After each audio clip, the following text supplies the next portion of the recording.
Hey everyone, welcome to this live show. This is Tech Show number 3. And we are happy to try to help you with all the problems and questions you might have about your technology every week. So, show number 3, this is the live tech show every Tuesday from 3 p.m. Eastern Time. That's 1900 hours UTC, Universal Time. And I believe that's 8 p.m. UK. But I believe the next show next week will be timed at the same as we in Europe. I think you guys are gonna change time this weekend.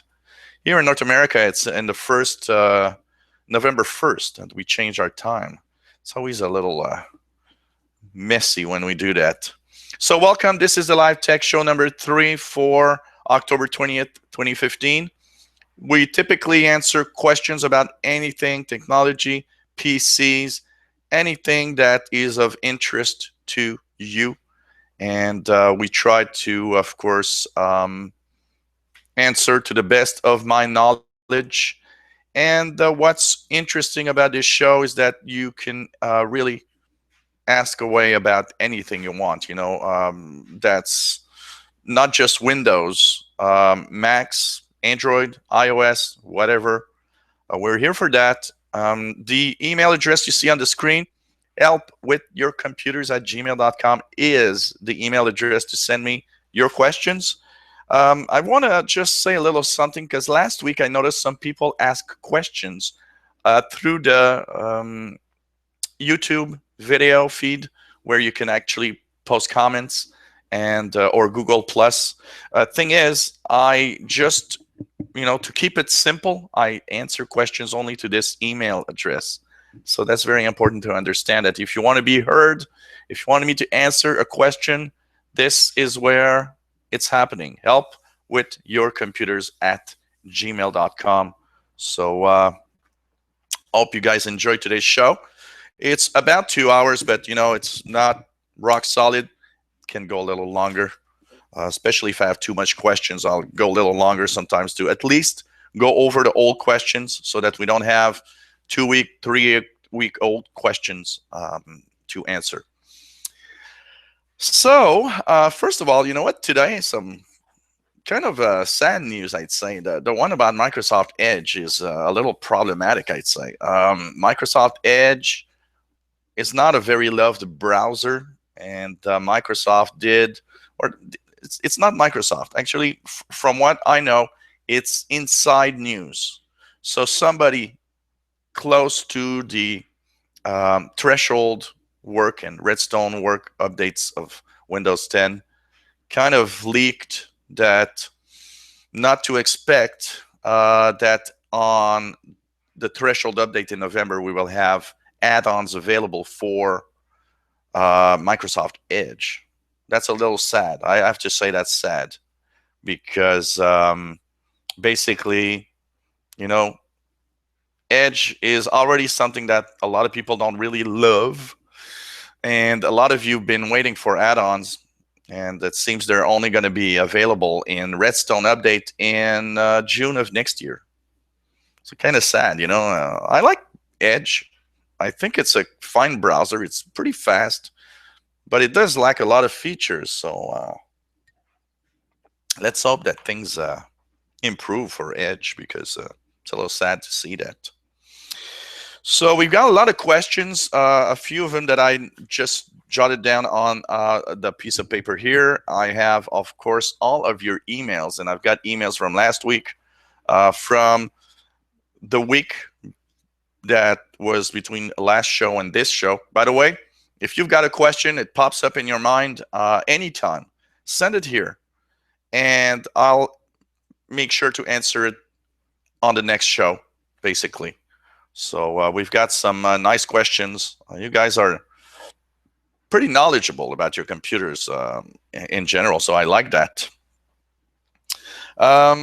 Okay, first of all, to answer, because I've had 3 or 4 people ask me, why do you answer Mac questions? Why do you even talk about Apple computers in your tech news? And it's a simple answer. You know what? I don't want to be the Windows versus Apple kind of war, because it's kind of a war. I've got all sorts of computers. This is an old MacBook. I have, a MacBook Pro. I've got several Windows machines. I'm an open guy. I don't like the wars. I realize that on the channel, there's a lot of trolls from the Apple side that come and say, "Oh, you wouldn't have that problem if you had a Mac." It's just dumb. Actually, any Mac or any Apple guy that comes to my channel and does that only shows me one thing: you're just a dumbass, stupid Apple guy. That's it. But you know what? I think there are some people from the Apple side that sometimes come to my channel for questions. And, I'm happy to answer every question. I think that's important. Really, really important. So, I try to answer everything if possible. And the first question is actually about Apple, about this guy that just bought a MacBook Pro. He's got Wi-Fi problems. And, Wi-Fi issues with Apple is very, very, it's a long line of problems. And there's a lot of complaints about the Wi-Fi on Macs with OS 10. So basically, I, had a lot of Wi-Fi problems on my Mac computers. One thing that I did notice is that when you're not running an Apple router, so like the Airport Express and stuff like that, I seem to see there's more problems of connection.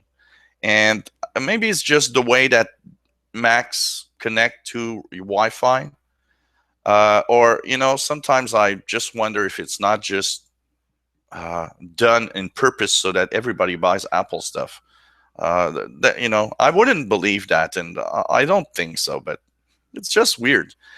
So one of the first things you need to know is that there are some issues on Wi-Fi on a lot of the OS 10 Macs. It's something that drives a lot of people crazy. I think on my one of my channels where I talk about, have tips for Macs, I think the video for fixing Wi-Fi problems is the most popular video I have on that channel. Again, shows that it's not because you have a Mac that you don't have problems. I hate people that come to my channel and say, well, you never have problems. Yeah, sure. Go tell that to somebody else. Basically, what I would do, first of all, is check your router settings. Make sure your router is not old. Any router that's more than 3 years old is an old router. And it's nice to upgrade, every 3 or 4 years, upgrade your router to a latest model. Don't buy cheap routers, that's for sure. $30 routers are usually not that good. And make sure you have the latest technology. So make sure you've got at least N. You've got everything turned on in the router for the best performance. Also, check for AC routers maybe, as this is the new technology for routers. And so AC is the last or the newest of all the protocols. So usually that helps a lot. The more recent your device, the better the connection is going to be. Also, another thing you might try is, that's why I've got my Mac here today. You can go to your wireless connection icon on the top right of your screen. There, you'll go into the network preferences. When you are there, and I'm sorry because my network preferences are in French here, so I didn't think about that. On the left side, you'll see Wi-Fi. You'll see either connected or if it's not, click on that. Go to the bottom of that list of Wi-Fi, Ethernet, and everything. You have a plus and a minus. Click the minus. Remove it from your Mac. So now you'll have lost your Wi-Fi capability. But don't panic. What you'll do next is click the plus sign. And when you click the plus sign, you'll choose Wi-Fi. And you'll either keep the name Wi-Fi or give it a name for Wi-Fi. and that's going to reinstall the Wi-Fi driver and controller basically in the Mac. And I've seen that question. 7 out of 10 people that tried this told me it fixed their Wi-Fi. I got my Wi-Fi fixed like that on my Macs, and I've never, I don't rarely have problems today with my Wi-Fi.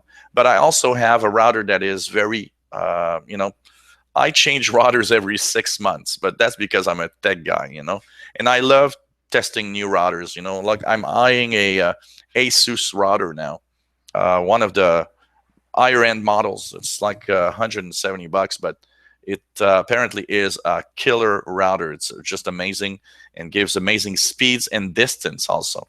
So that's what I'm checking for. So check that out. Hope I answered and helped you with your question here.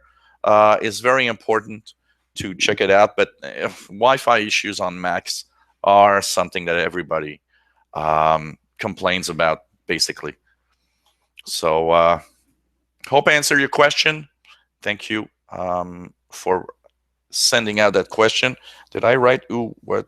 Yeah, it's Jerry in Los Angeles. So Jerry in the United States, in Los Angeles, California. Welcome to the show if you're watching live, because this is an old question from last week that I did not have time. Actually, this question arrived like 10 seconds after the show ended, basically. Okay, we're a great little bunch. I see from here the little counter on the screen from the Google Plus Hangouts.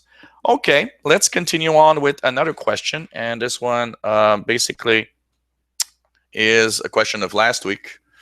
Apple versus Mac. We're going to go over the Apple stuff right away, so it's going to be gone from today's questions. Are Macs better than PC? This is the same question I got. It's by a guy called PC Forever. So PC Forever, you know who you are, and you sent me that question about 5-10 minutes after the last show ended. So are Macs really better than PCs? Why are they more expensive?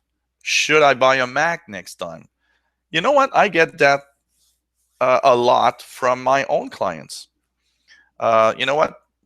Clients that just call the tech guy like me, and they say, well, you know what? I've seen you once a year because of problems I have. My neighbor, my family have Macs, and you know what? They're all telling me, buy a Mac, you won't have any problems, and that's it. So first of all, are Macs really better than PCs? There's one thing we got to understand here. Macs will probably, it's hard to say it like that. Let's say PCs are pretty good, okay?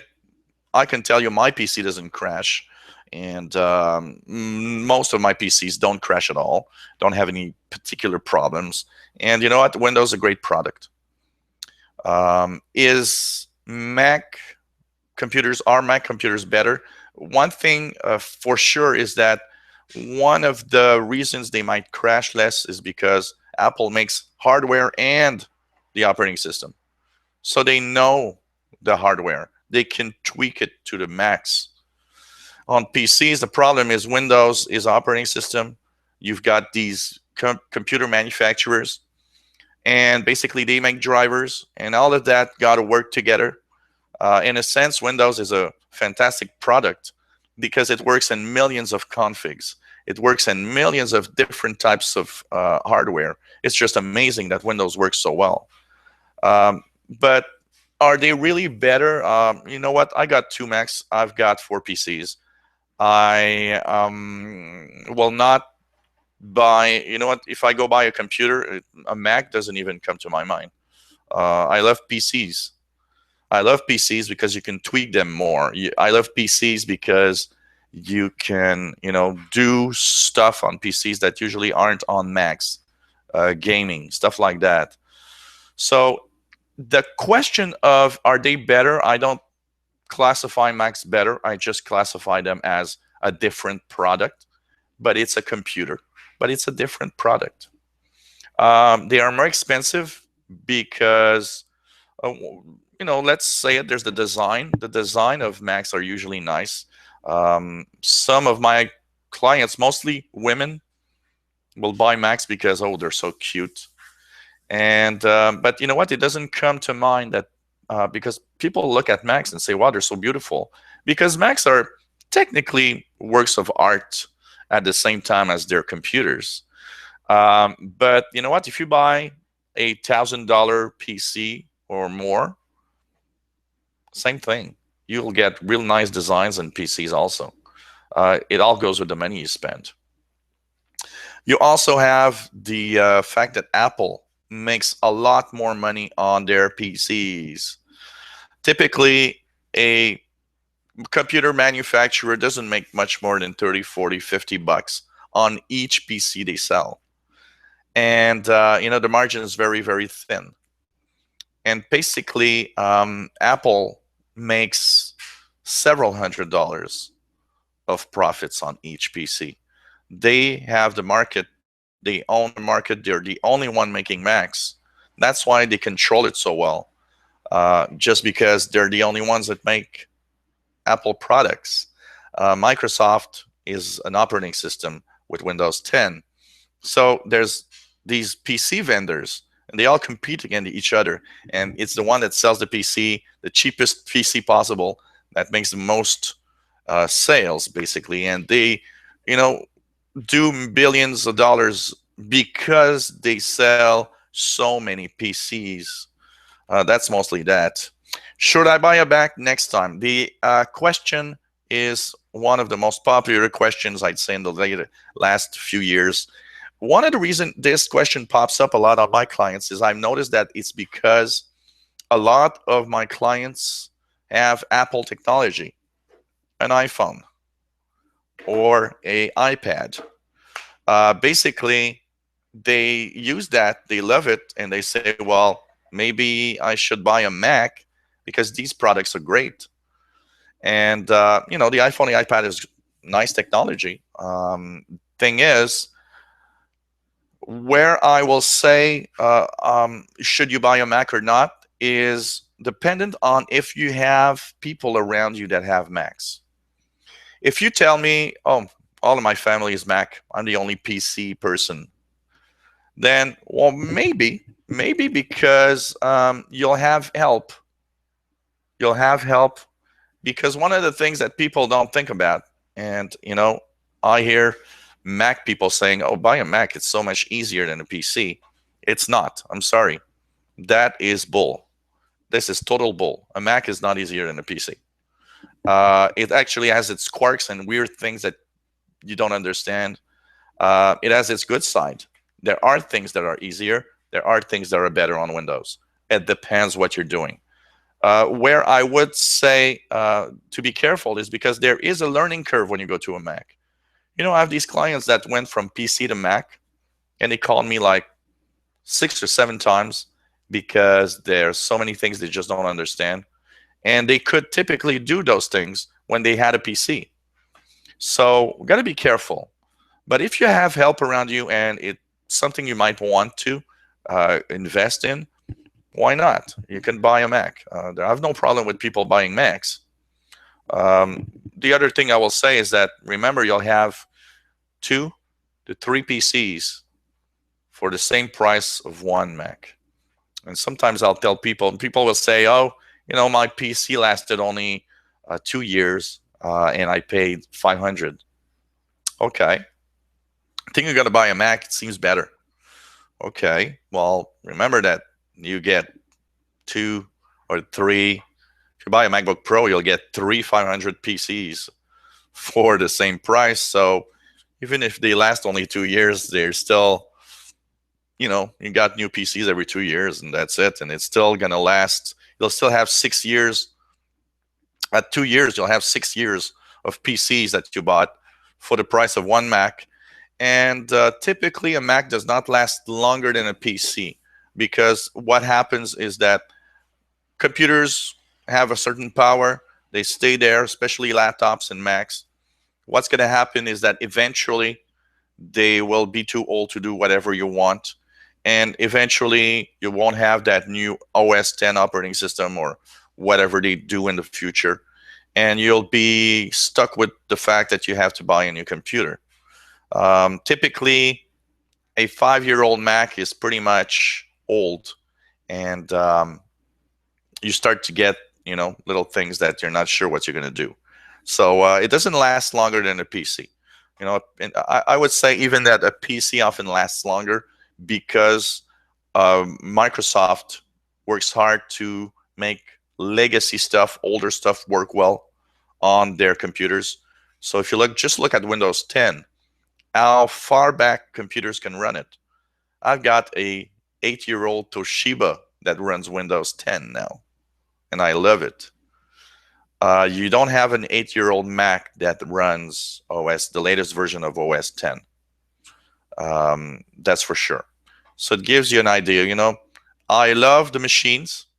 I love Macs. I love PCs. And I think that's a decision more up to you. And I'm here only to tell you the positive and the negative sides of each.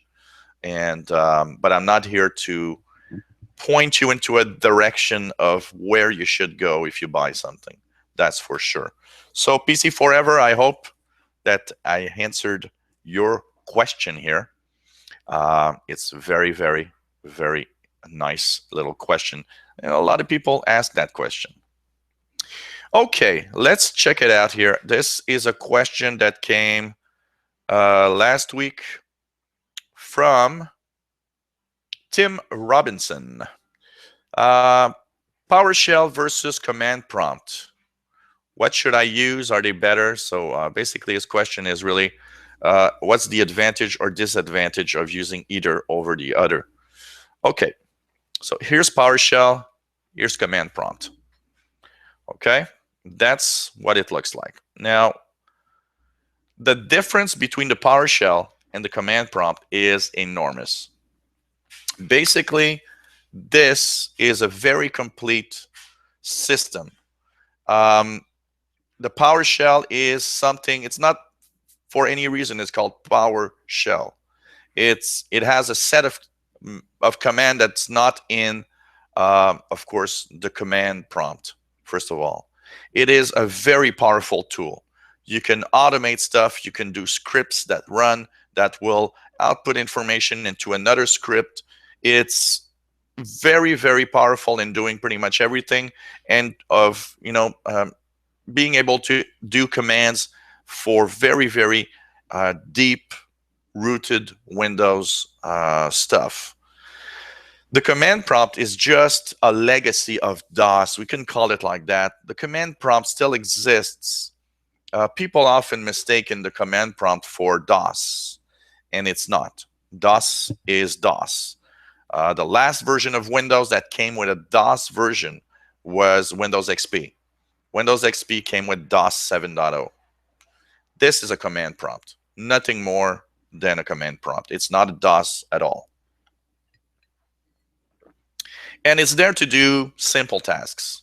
So you have your commands, and you can do stuff like, let's say here, if I go into one of them, I can ask for the directory by doing dir and stuff like that here. And of course, these simple commands work also on the PowerShell side.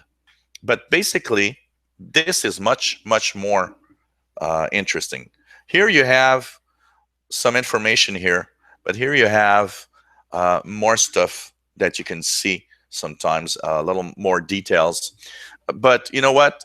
Apart from just viewing this, one of the things that you'll see with the PowerShell, one of the things is PowerShell is much more than the command line. Like I said, it has many more commands, has many more powerful commands to do a lot of stuff. It like I said, uses pipes to send output from one command to another. So in command line, you can't really program a script to send some information to another command, for example. It's not done for that. It's very simple. It is in the PowerShell, you can actually really write scripts that will output some information that another script can use, so that you can automate features. You can automate all sorts of programmable stuff inside of Windows. It's very powerful, and it's not for the faint of heart on PC technology. And you can create complex scripts that automate features. Autofill something on the web, autofill any information in another software in Windows, modify some files or some tweaks, or the registry and stuff like that. Not the command line. The command line does not do much information there. It doesn't do much. The PowerShell can really modify if you want, you can write a script that will change the registry of Windows as you're doing something. So it's like a programmable thing. The command line is not. Command line is simple commands. You'll also be able to tweak features of Windows with the PowerShell that cannot be tweaked with the command line because you don't have the commands to do so. So it's basically, an automation tool. It's very, very powerful, has its own set of commands. Who uses the PowerShell? First of all, I would say that if you use the command line once a year because you need to do a little, command thing because of some problem or something you've seen, a user of 1 or 2 times a year command line or the command prompt is not a PowerShell user, and you should not use PowerShell. PowerShell is for advanced users that really, really know their stuff and know their way around. And usually these guys, usually rock pretty much with the PowerShell stuff. So that's pretty much the answer that I can give you, Tim, for the PowerShell versus command.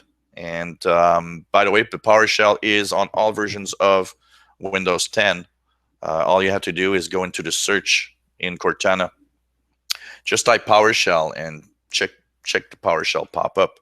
Basically, you'll have this little blue window. By the way, the PowerShell also, the difference here is you see that the command prompt is black. The PowerShell background is blue, so you know when you're in the PowerShell when you are here. So you can check it out, and if you like PCs, you like computers, you can also go inside these and tweak and check out what information, what they are. And there's a lot of guides on the internet to help you use the PowerShell if you want to, find your way around a PC a little more. It's a great tool, by the way. Great tool. So that's for your question, Tim Robinson. Thank you for being there. And I see that Tim's live today because he's sending me questions. Amy Flanagan also send me questions. So you know what? I'll alternate here. I'll go into a new question that was sent today. Amy Flanagan, say, hey, Joel, I've heard that Microsoft said Windows 10 will be the last Windows and last operating system. Can this be trusted? Last Windows, perhaps? Give it a new name, but last OS. They have over 1 billion users. I doubt they'd let them go. What do you think? On the other hand, can Microsoft, since now they make both the operating system, own a phone company, make tablets and laptops now be more like Apple? It is interesting that you got several nice questions here. First of all, is Windows 10 the last version of Windows? I don't think so. I really don't think Windows 10 is the last version of Windows. But it depends on how you want to take the subject. With Windows 10, I think Microsoft wants to kind of imitate Apple. Apple had OS 10, 10.1.2.3.4. We're at 10.11 now. And from what I know is that apparently Redstone in June of 2016 will bring Windows 10 to 10.1. So is Windows 10 the last version? I think we have to look in between the words and search for the clues that Microsoft is giving us. I think it's the last, it might be the last version called Windows 10, because it will be Windows 10, 10.1, 10.2, 10.3. I think they're going that direction. I think that's what they're doing. Now, Windows 10 is very, very different because here, we understand that, okay, Windows 10 is the last version. Does it mean they're, going away with the PC world? No. Windows 10 is the first operating system that when you update, so for example, when you'll update to Redstone next year, instead of having a new version of Windows that you get to install in like Windows 10 from Windows 8.1, it's a new way of thinking. We are now going to have Windows 10 upgrades that are entirely retweaked and new versions of Windows from Windows Update. That's the difference. The next updates are from Windows Updates. So you'll get these big, big updates from Windows Updates that are typically new versions of Windows. But they'll still be called Windows 10. And they'll probably be numbered, like I said, 10.1, 0.2, 0.3. Now, that's a guess from my part. And it's something I've seen in a few spots on Windows blogs on the web. So is that going to be the case? We're not really sure, Microsoft changes its mind quite regularly on all sorts of things. So, that could happen, and that would be the last version of Windows 10. In a way, it's just that it's different. The way that they're saying it, the way that they're actually pushing this, seems like it will be the last, but it's the last named Windows 10. Probably that's what I think. As for Microsoft, now that they make the operating system and they make hardware, will they be more like Apple? I think Microsoft would like that. Personally, I think they started going into the hardware market because they might want to try to control it better. But the problem is there's all these other vendors. And you know what? As of yet, all the stuff that Microsoft makes is good, but it's expensive. And when you talk about money and how expensive something can be, the problem is that expensive and Windows computers don't really go together. People have a tendency to really want to buy cheap computers. So like, the Surface Book starts at $14.99. That's the basic Surface Book. I got a lot of those comments on the channel, people saying, wow, that's way too expensive for my budget. And I understand that it is probably too expensive for most people's budget. That's for sure. So, that's the thing that you gotta be careful with that. The other thing is the phone market of Microsoft is really no good in the sense that the phones are great. People will tell you that the features of the phones are great. People will also tell you that even though the features of the phone are good, it just doesn't sell. People don't want to have Windows phones. It's a very slim market. And it's dominated by Android and it's dominated by Apple. These are the two main systems. Now, I know one thing. We are hearing that Microsoft might be tempted to bring Android phones to the market. That could be interesting to see Microsoft dabble in Android phones. That could be interesting.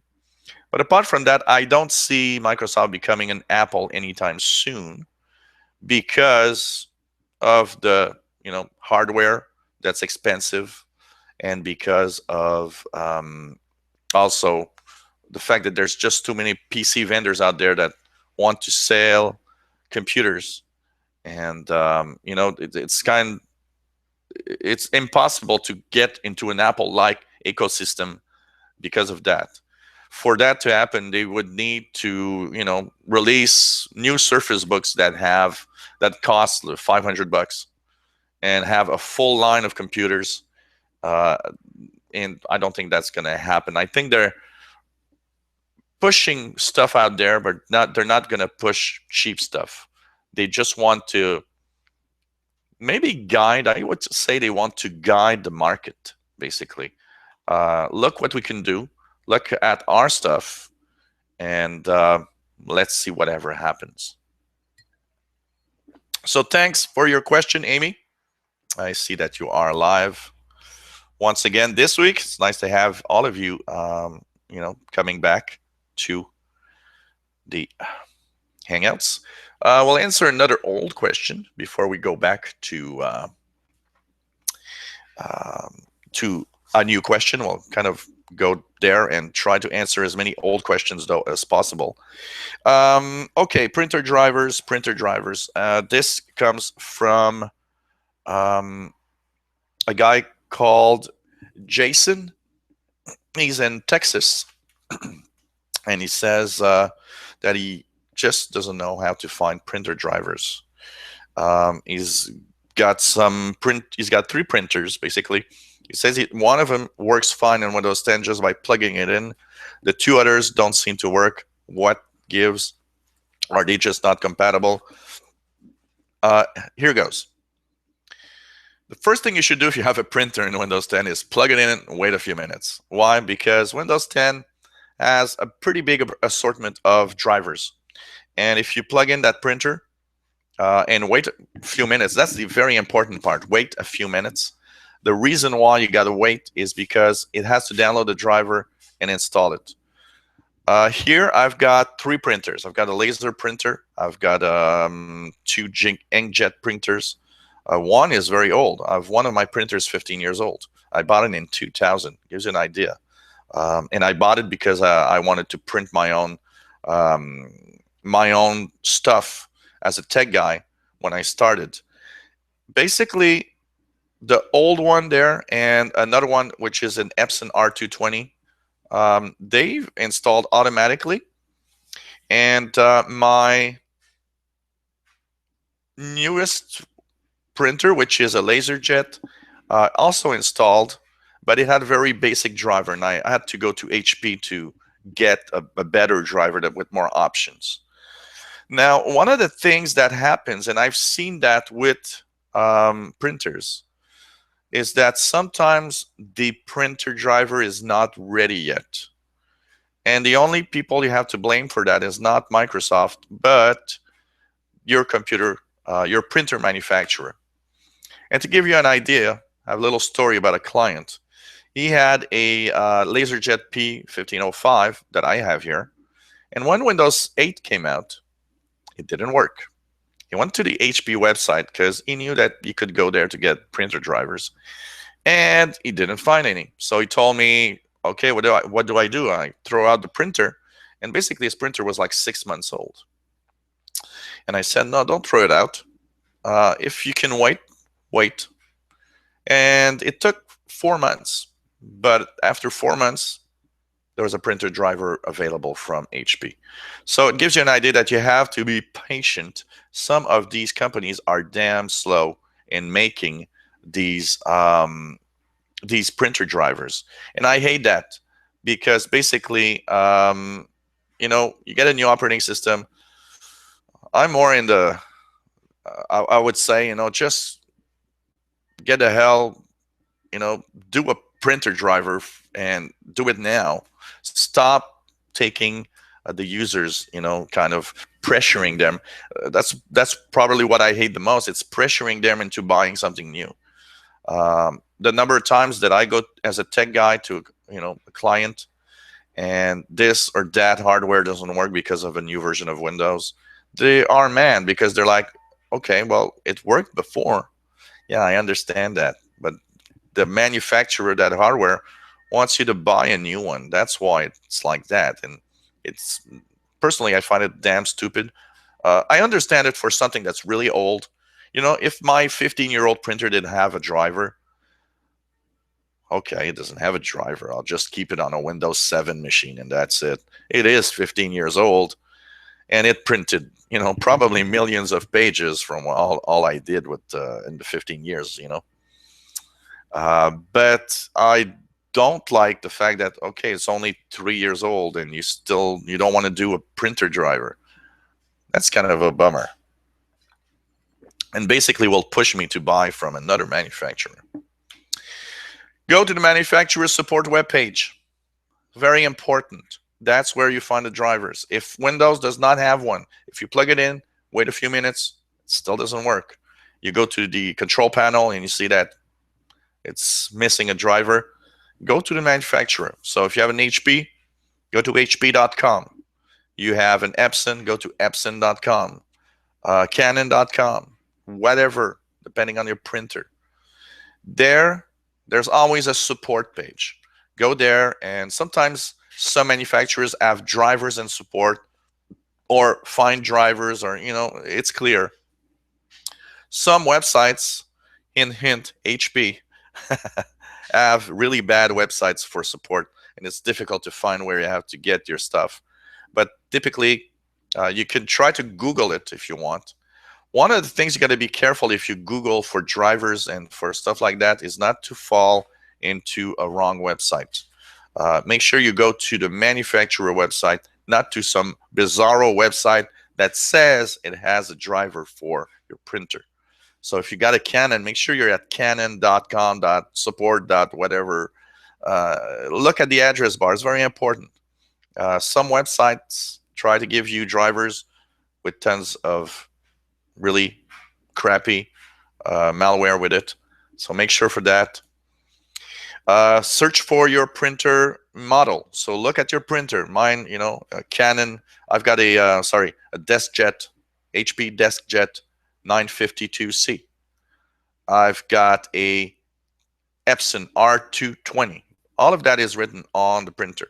I've got a LaserJet P1505. So know your printer model and number. Go to the website, enter that into that little search box they have. Look for drivers for that. You probably will see printer drivers, or sometimes they will say, well, we don't have a Windows 10 driver right now, but the Windows 8.1 driver works fine. So you can do that. You can try a Windows 8.1 driver, and maybe it's going to work. I've noticed that drivers from Windows 8.1, almost all of them work in Windows 10, so you can try that out. No Windows 10 drivers. The printer doesn't want to work at all. It's not very old. A few years, a year or two. Wait. If you can, wait. Wait a little bit. Wait a few months. And maybe it's going to pop up eventually. But that's the sad thing. They want you to buy new stuff. So they don't really want to push it, It's very sad. Okay. We are on the live tech show. We are live right now, Tuesday afternoon. This is a live show every week from 3 to 5 p.m. Eastern Time. We try to answer your questions. You have a question for me, you can send it right now. helpwithyourcomputers@gmail.com. It's very simple. It's a little long, but it's very simple. helpwithyourcomputers@gmail.com. And it's a pleasure to be there and doing this show for you guys. Really fun. So, we're setting up stuff slowly, changing the way we do things and trying to find the best combination of what I can do to improve this as much as possible. Okay, what do we have else? Antivirus software question that comes from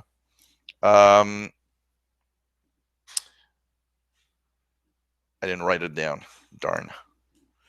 I hope you know who you are. I'm really sorry because some of the things that I removed from the email and just put it on paper, and I did not take note of your name. I'm really sorry. You can leave me a little shout if it's you. I'll be able to say hi and thanks for the question. the questions that that person or that user had is, what does an antivirus do exactly? Is there an antivirus that is better than others? And why are there some free and paid antivirus?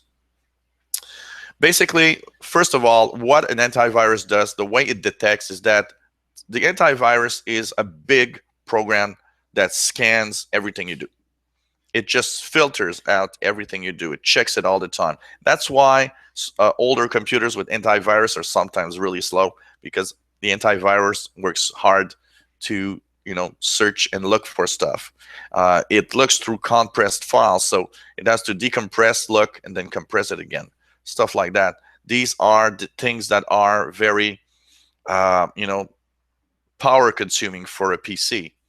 So basically, what it does is scan through everything you do, and it finds a virus by two methods. It has a signature file.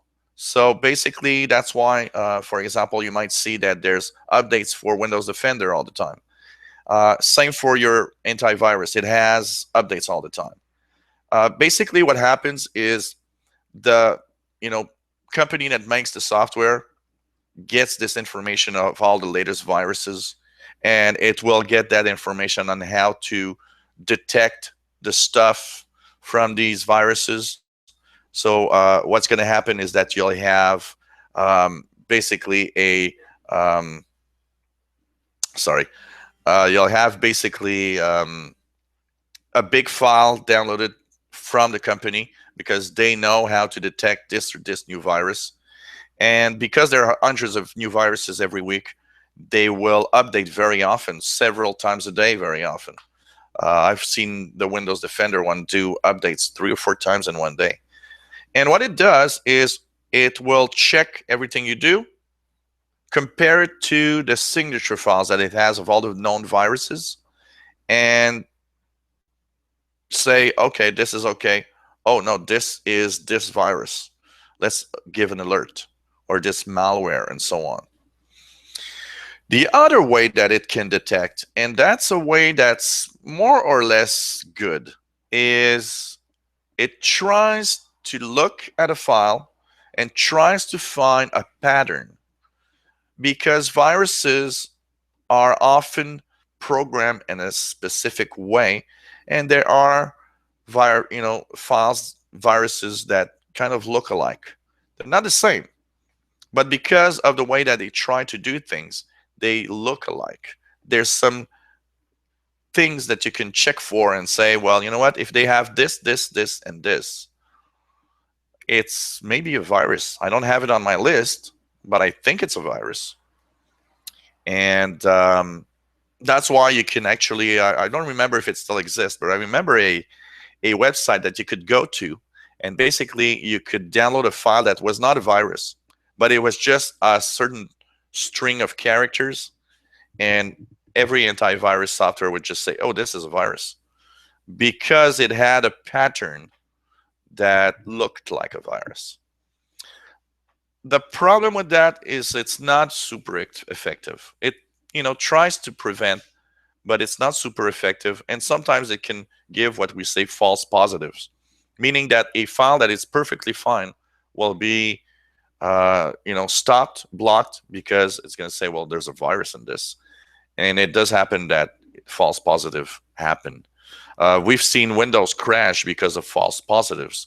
We've seen antivirus remove Windows files because it said, oh, this is a virus, but it was not, and it just crashes your Windows. Things like that sometimes happen, and we got to be careful. Now, are there better antiviruses than others? Of course there are. There's a ton of antivirus out there. My personal favorite is NOD32, NOD32, which is no open doors. That's what NOD means. NOD32 is not a free antivirus. It's a paid antivirus. And if somebody wants to pay for an antivirus, that's pretty much the antivirus I would say, well, buy NOD32 is a good one. But you know what? Basically, all antiviruses are quite good. I have some that I don't like. McAfee, the latest times I've seen and used McAfee, unfortunately, it's a very big bloated thing, and it isn't slows down your computer too much. Whatever you have, it's probably going to be fine, basically. And I think that it's okay to use that. So basically, that's what you got to check for. Just a second here. Yeah, antivirus. This is the question from Todd. I'm sorry, Todd. I just found your email. I thought I'd delete it, but it's a question from Todd. So, hey, Todd. He says he's got WebRoot Internet Security. Yeah, it's a known antivirus. WebRoot is a known antivirus. And you know what? It's okay. But, if it works well for you, and an antivirus is an antivirus, the important thing is to have one, first of all. And what I would say is the biggest security thing is you. So, I say that all the time, and people just say, well, I get it all the time, that jerk that says, well, oh, this guy says that he doesn't use an antivirus, and what a good recommendation for his users. And look, you're the security. You are the one that decides if it works well or not. So, if it works well and you think it works well, cool. That's the thing you need to know, is if you're careful with your computer, antivirus is very secondary. And I believe that we don't really need that much protection today. Paid versus free, the difference, a paid version does more. A paid version will technically protect you more. It has features that free ones won't have, like maybe page scanning when you go into into the web, and you go into web pages. What you'll have is, a scanning of each site, and it's going to say, oh, this site's good. It's okay. You can go there. It's safe. Stuff like that. That some free don't have. That's mostly it. That said, you know what? I think if you're careful with your computer, a free antivirus is way enough to protect you. And even the Windows Defender, although not the best free one out there, I have to say, Windows Defender is okay. But as a free antivirus, if you really want good protection, I'd probably settle more for like AVG free, that I think does a better job than Windows Defender. Whatever you're using is probably fine anyways. And if you're careful with your computer, you shouldn't have any problems. But one thing, it comes down to you. And if you're not careful what you do on the web and you download everything that you see, a paid antivirus will not protect you more than a free antivirus, because you're just not doing it right with security. So that's what you need to know. So, hey, Todd, hope I answered the question here. And by the way, the printer driver also, Stephen Scherer, also says in Lafayette, my question is, that's for the insider. Stephen Scherer says, or Scott, as he ends his signature. This is Scott Scherer in Lafayette, Indiana. Watch YouTube channel every day. Enjoy them very much. His dad is a amateur radio operator, N9QAP. Yeah, that's cool. Question, every time he installs new builds of Windows 10, his brother MFCJ430W printer driver is removed. Yeah, well, think of insider previews as rewriting and redoing everything in Windows. So every time you upgrade to a new preview of the insider previews, what happens is that it will most of the time want to redetect a lot of the drivers. It's probably totally normal. I would not be afraid. I don't think there's a problem there. Insider previews have their own little things, so you gotta know that it probably can happen.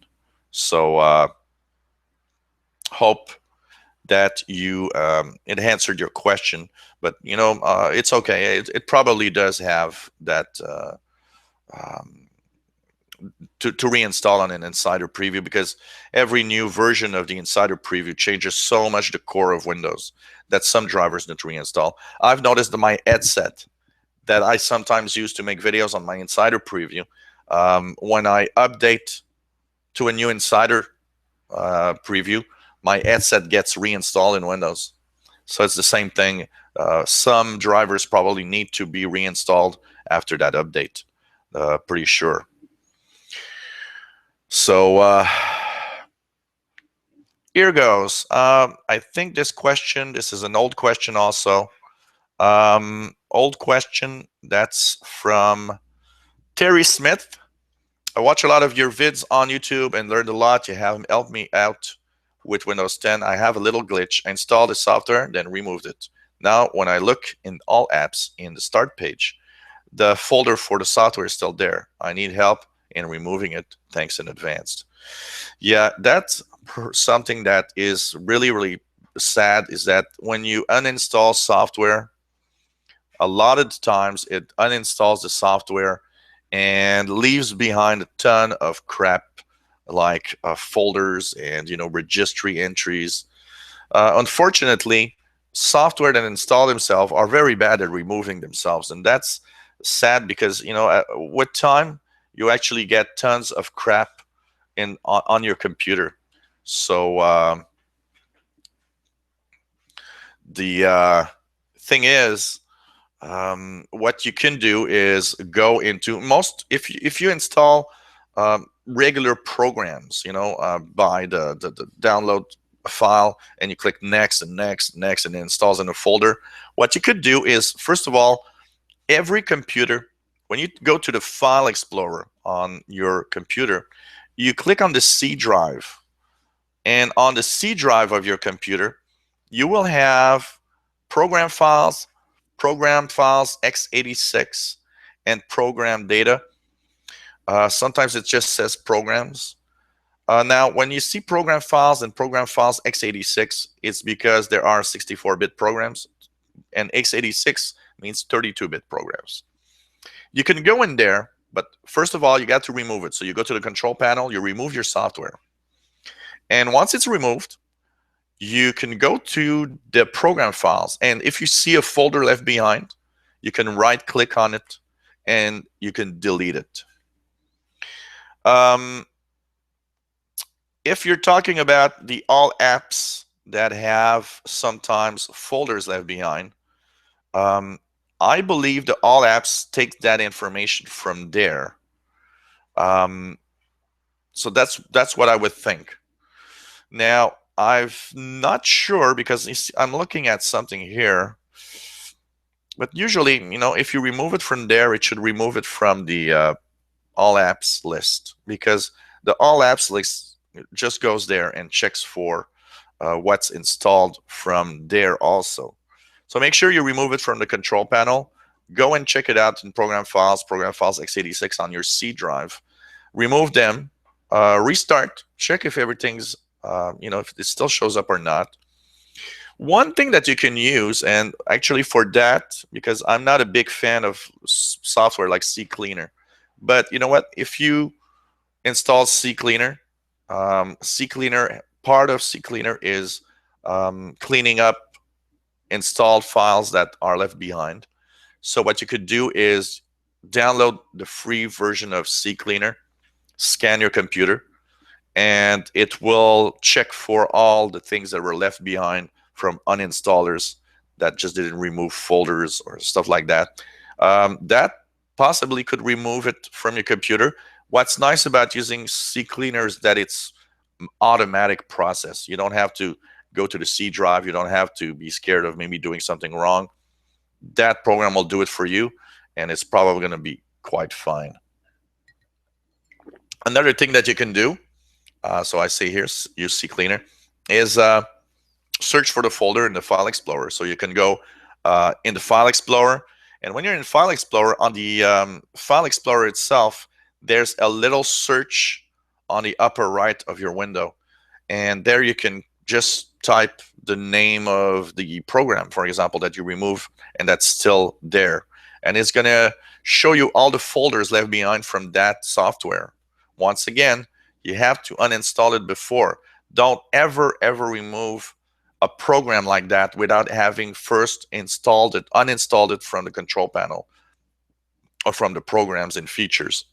Because if you uninstall or remove a folder before you did uninstall, you're gonna have problems. Your computer might not start anymore, or there could be some problems. So be very, very, very careful with that, and make sure that you haven't done so for sure. So check it out, and you know what? CCleaner does it really well. You can maybe try it out with that. So thanks, Terry, for your question. This was another old question here. Okay, let's go to a new question so that we have somebody that knows that we are live. So as the show started, I received just before the show, basically, I received a little question. Andrew in Montreal. Hey, Andy in Montreal. Another Montrealer. Nice to have you on board. He says, how can we tell if a site is safe to download from?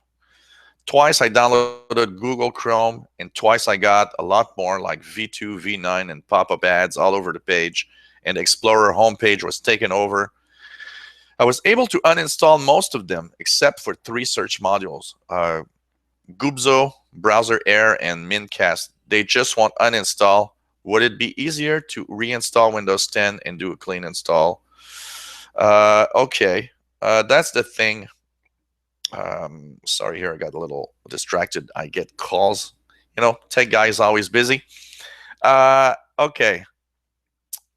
Look, that's probably the #1 reason why people have malware these days. Downloading from the wrong website. What you need to know is where to download the website or download the file that you are looking for. Sorry. When you search for, his example is good, you know, Google Chrome. He's downloaded Google Chrome, but obviously not from Google, from somewhere else, because he went to the website and it had full of malware. Now, when you download, you have to think, Google Chrome, who is going to give you Google Chrome? I think it should be Google. So when you do a search on the web, okay, and you do Google Chrome, so I'm going to do a search here on Google Chrome. I'm going to look at what's popping up. Now, I see that Google Chrome can be downloaded from www.google.com/Chrome. That's the safe place to go because it is from Google. Look at the URL. Every search on Google gives you the URL of where you're going if you click. Google Chrome is a Google product. You'll have it on Google. So look for the Google website where you download it. If I go a little further, here goes. I've got Google Chrome download. Let's see if I have any other interesting thing. Here's pretty safe. Okay, here is another site. Here it says, okay, Google Chrome, you want to download it. But below it, it says chrome64bit.en.softonic.com. That's not Google. You should not download it from there. Never. So that's the little wise thing you got to know. Where do I get the original? Unfortunately, there's a lot of that on the web. Sites that will say, oh yeah, I get Google Chrome here. Come here. That's the place you'll get Google Chrome. And that's basically where you get malware. So you got to check that out. Very often, they're at the top. There's a lot of ads that pop up when you want to download stuff. I remember being at a client's. He wanted to install iTunes so that he can synchronize with his PC, the iPhone. And he got some crapware. And he said, wow, Apple installs crapware. No, it doesn't. iTunes is a product from who? From Apple. You got an Apple phone, an Apple iPad. You got to think before you do it. Okay, then iTunes must come from Apple. Go in the address bar and type apple.com. You'll have iTunes. You can download it from there. Or if you search it on Google, let's do a little search here. I'll put iTunes in Google and we'll see. Well, the first one that pops up here is iTunes from apple.com/iTunes. That's, I think, the great place to download it from. But, of course, you also have, let's check it out. Once again, download from Softonic. That's a place where malware or crapware is often installed with it. So make sure that you download from the original. So here you've got itunes.en.softonic.com. That's not good. Any other place? Yeah, filehippo.com/download_iTunes. I wouldn't use that. Don't go to these websites. Make sure that you're downloading from the original manufacturer, the one who has this to download. Never click a link that is somewhere on a page for downloading stuff. Go directly yourself to a website. It takes some getting used to, because you gotta be able to look at a search result from Google and be able to take out the crap from the good. Google does a good job at doing a lot of these things, because Google does filter a lot, but it's not perfect. It's far from being perfect. And that is something that you need to understand. It's very, very important to get from the right source. If you're searching for Adobe Flash or Flash Player, learn. You can actually search. If you don't know who makes it, search for it. Just say, who makes Flash Player in Google? And you'll have an answer. It's from Adobe. Okay, then I'll go to adobe.com. I won't search for it. Or if I search for Flash Player, I'll make sure that the link is from adobe.com. Adobe Reader, same thing. That's pretty much what you need to know. Don't search and click any link. Always think, who makes this software? There's another thing that you got to be careful also. Okay, if you understand that, it's really cool. And the big manufacturers, Adobe, Apple, Google for Google Chrome, they don't have crapware with their stuff. They always, you get the straight download, the straight program, that's it. Where it might get a little problematic, and I get this all the time because I use a screen recorder. And my screen recorder, a lot of people say, okay, you've got Cam Studio. How come you got Cam Studio and you don't have viruses on your computer? And Cam Studio is a freeware to do screen recordings, and that's what I use to do screen recordings when I make videos on the YouTube channel. Yes, it's full of crapware. That's the second thing you need to be careful. Don't choose the automatic process. When you install software, choose custom install. And look at every detail of every page that you see there before you click next. Cam Studio has this really dishonest way of installing your software. What it does, it starts, do you agree to Cam Studio? Okay, yeah, I'll agree to the Cam Studio agreement. Next page is, do you want to have, WebJam? It's a great tool for blah, blah, blah, blah, blah. And then you have a accept or decline. Now, if you're not careful and you accept everything, you got WebJam, which is a junk crapware. You decline. You have to know you got to decline on that. No, I don't want, do I want WebJam? No, I want Cam Studio. What's WebJam? I don't want WebJam. Decline. You'll have another page. Oh, do you want to have This toolbar, no, decline. And a lot of freeware, unfortunately, work like that. The reason why a lot of freeware work like that is because they get paid for that crapware to be included. And that's bad. And that's why some freeware is, I would not recommend anyone download a piece of freeware, like Cam Studio. People tell me, oh, where you got Cam Studio? Don't get Cam Studio. You're gonna get hooked.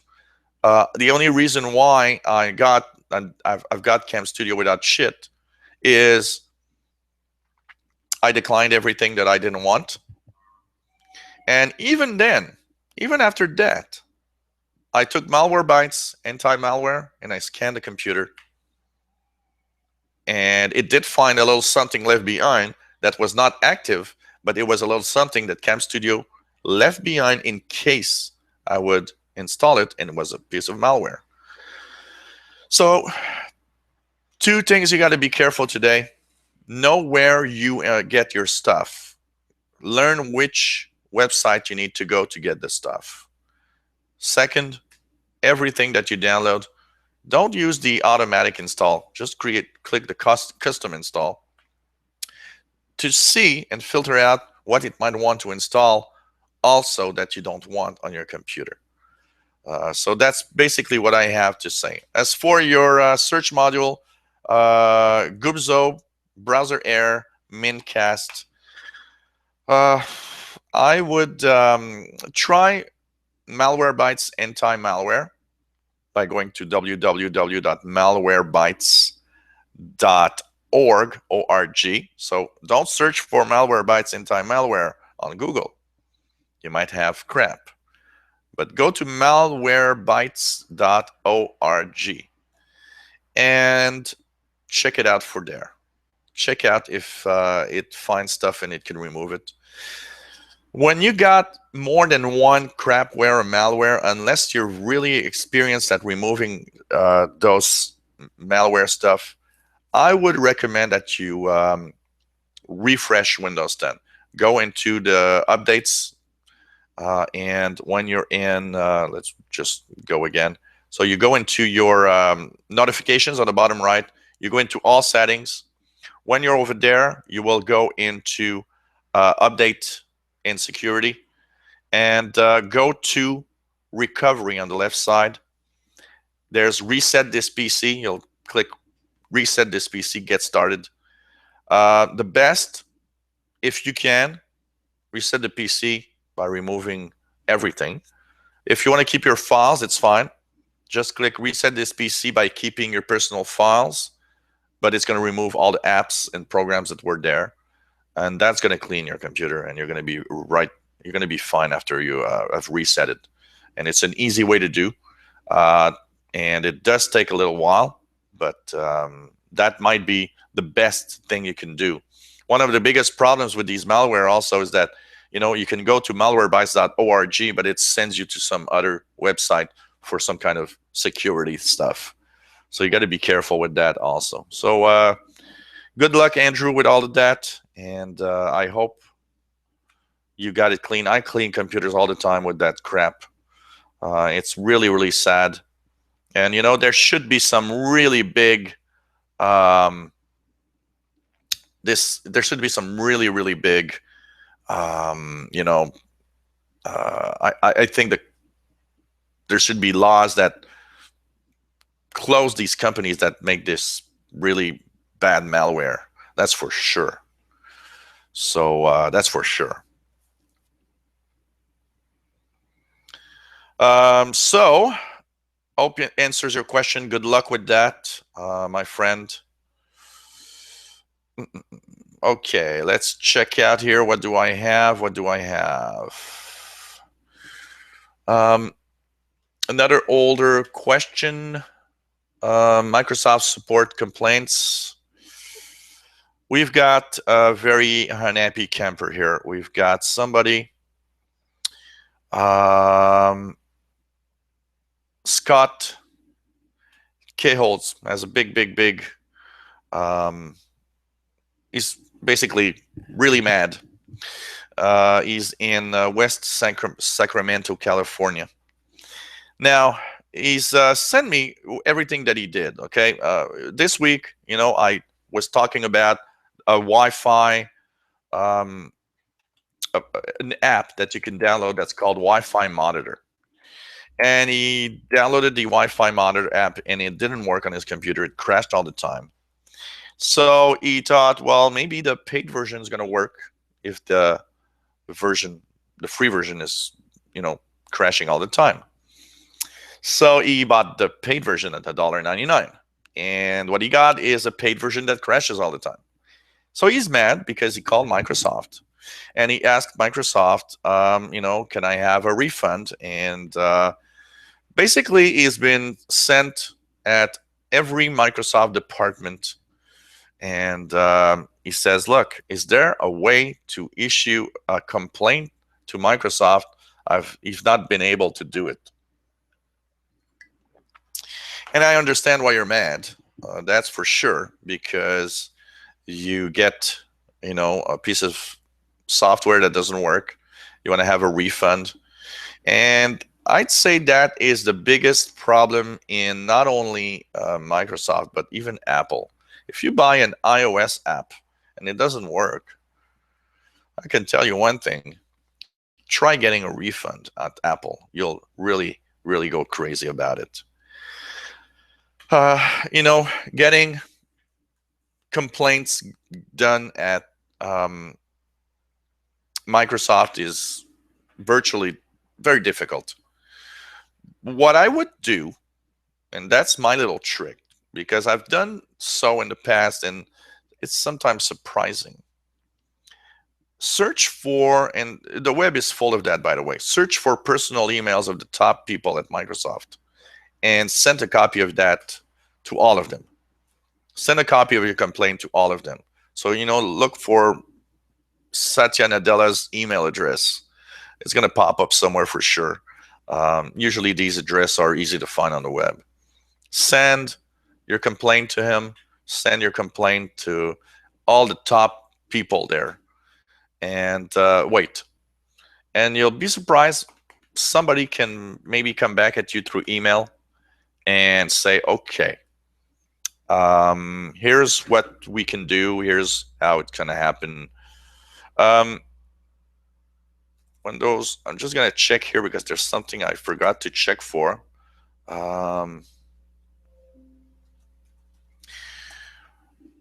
In the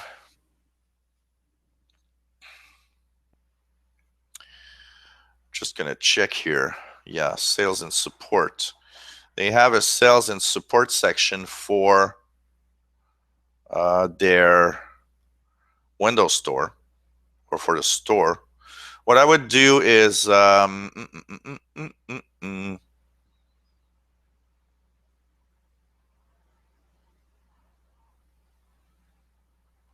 to the help. There's a page where you'll have just Google Windows Store support.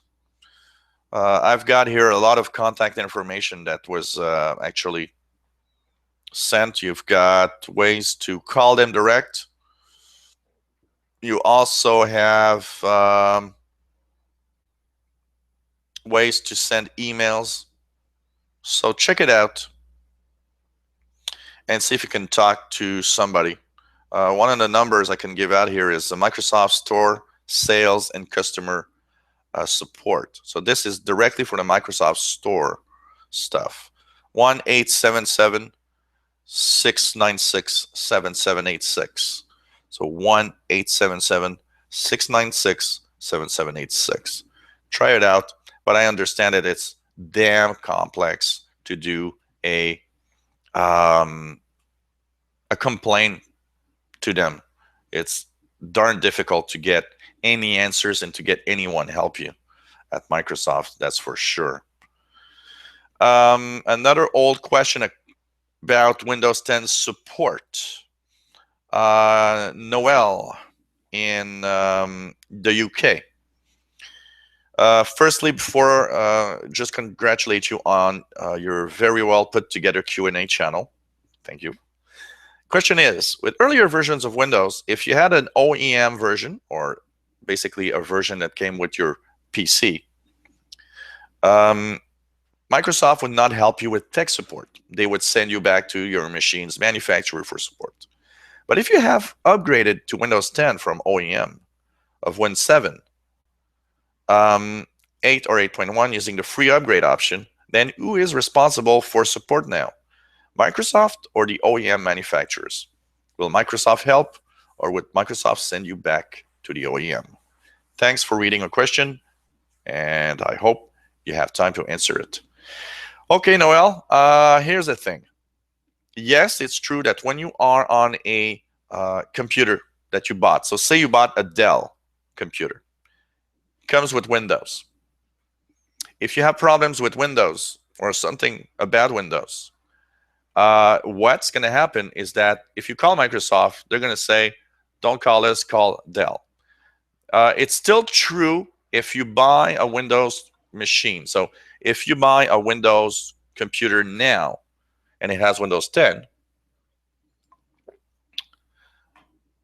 you will have that, you will have to call the computer manufacturer. I'm just going to cut the sound a second. Okay, I'm back. Sorry, I didn't want to cough in your ears. Been feeling a little bit under the weather for the past week, so my throat is slightly dry. So if we continue, if you buy a computer that comes with Windows and there's a problem with Windows, you have to call that manufacturer. But if you bought a computer with Windows 7 or Windows 8.1 and you upgrade it to Windows 10, Microsoft will help you. Microsoft has taken on the support of every upgraded computer.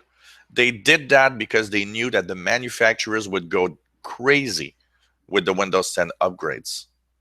So basically, any computer that you've upgraded from Windows 7, 8, or 8.1 in Windows 10, you can call Microsoft for help. They will help you. They have taken on support for Windows 10 problems. So that's the clear answer.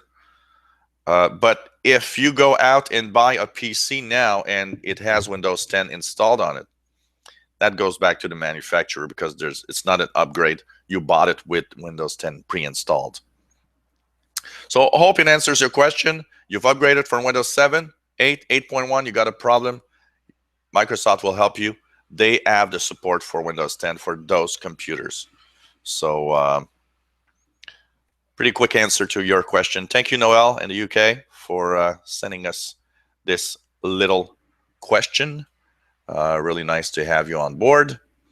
We'll put it here. So you're watching the Live Tech Show every Tuesday from 3 to 5 p.m. Eastern Time, 1900 hours UTC.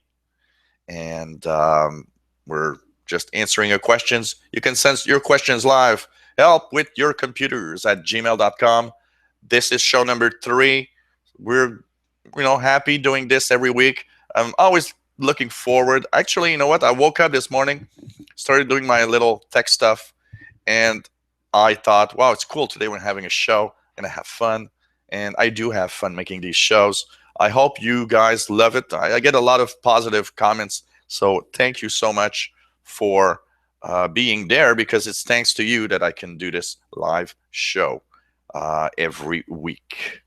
Of course, if you miss the show, don't forget that it's recorded on the YouTube channel. So if you miss this show, about half an hour to an hour after it ends, it is on the channel, so you can actually watch the rerun.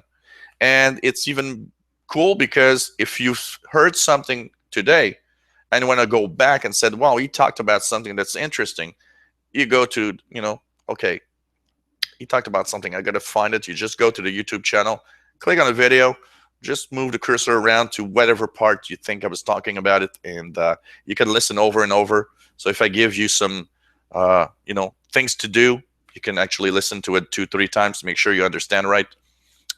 So nice show that we have here. So let's check it out for other question. We'll go into a new questions here. Let's see here.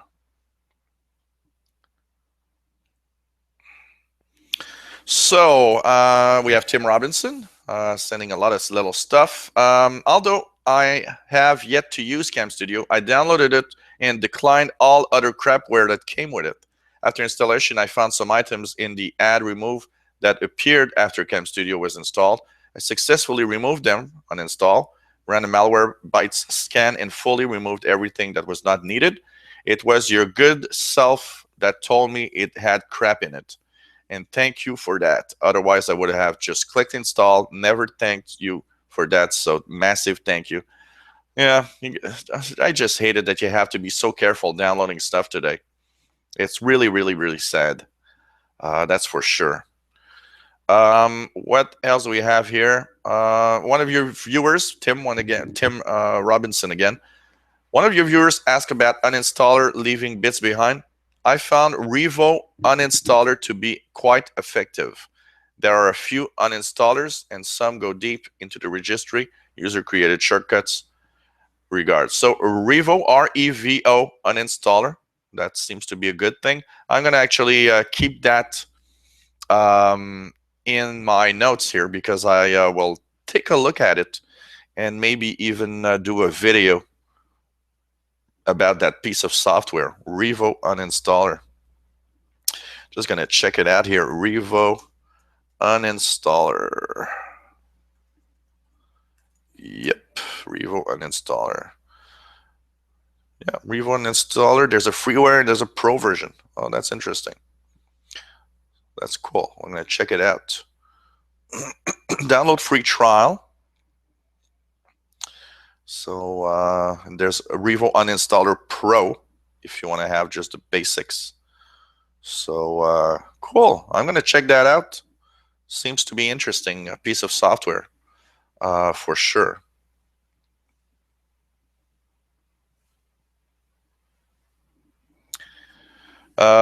Is it the exact same link each week? So I'll add it to favorites. No, the link to the video feed changes every week.